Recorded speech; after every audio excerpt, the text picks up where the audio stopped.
She married a poor man. Then everything changed. Today, I want to share you a story unlike most, rare and deeply moving. It's the journey of a girl born into a patriarchal household, where rules were strict and traditions unshakable. But this is not just a tale of struggle, it's a story of defiance, of challenging what seemed unchangeable.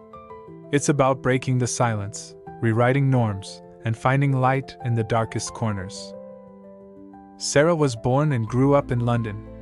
She is the daughter of a wealthy finance executive. Their home was filled with expensive art, fine furniture, and a view of the city most people could only dream of. But inside, the air was cold. Conversations were brief, laughter rare. Her parents had a clear vision for her life: a high society marriage, a luxury home, a polished existence. Sarah's heart belonged to art. She studied art history, wandered museums for hours, and longed for a life full of beauty and meaning. Yet for years, she remained in the quiet, golden cage of privilege. One rainy afternoon, everything began to change. She stepped into a small bookstore for shelter. Behind the counter sat Jonah, his shirt wrinkled, an old mug in hand, and a gentle, genuine smile on his face. Without pretense, he said, "You're dripping on the philosophy books." She laughed. He handed her a towel. That was it. No long talks, no grand gestures. But something about him felt different. She returned the next week, then the week after. Their conversations grew. Jonah's life was simple: no car, just a bike, a rented room above a bakery, and a little plant named Fred. They spent their early days walking by the river, sharing simple meals, and talking late into the night. When she told her parents about him, they were appalled. Her mother warned her she was making a mistake. Her father's only words were, "You're smarter than this." Still, Sarah married Jonah.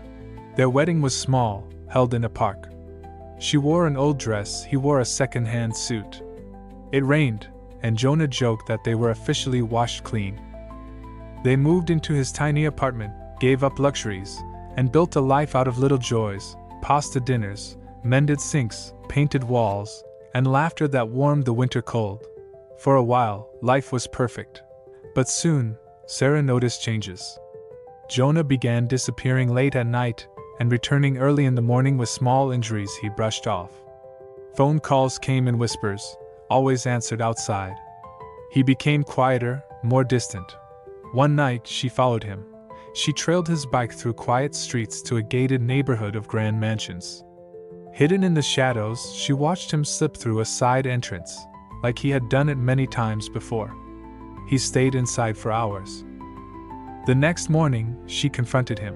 Jonah's reply began with 4 words: "I wasn't always poor." He revealed a past Sarah had never imagined. Jonah had been born into great wealth: old family money, vast businesses, homes in multiple countries. But he had despised the cold power that came with it. At 21, he walked away, changed his name, and built a modest life so that people would know him for who he was, not for what he owned.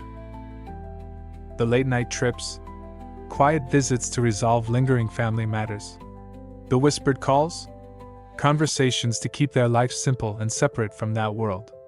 He hadn't lied, he said, but he had hidden the truth to protect their relationship. Sarah was hurt by the secrecy, but her love for him hadn't changed. Over time, through long conversations, the wall between them came down.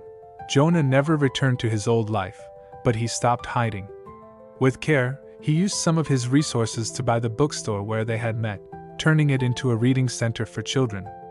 Together, they opened an art studio for young people who had never held a paintbrush. They could have moved into a mansion. They didn't.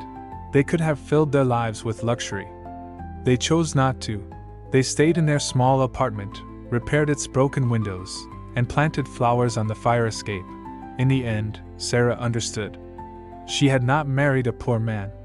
She had married a man who chose to live poor, and in that choice, he had given her a richer life than she had ever dreamed.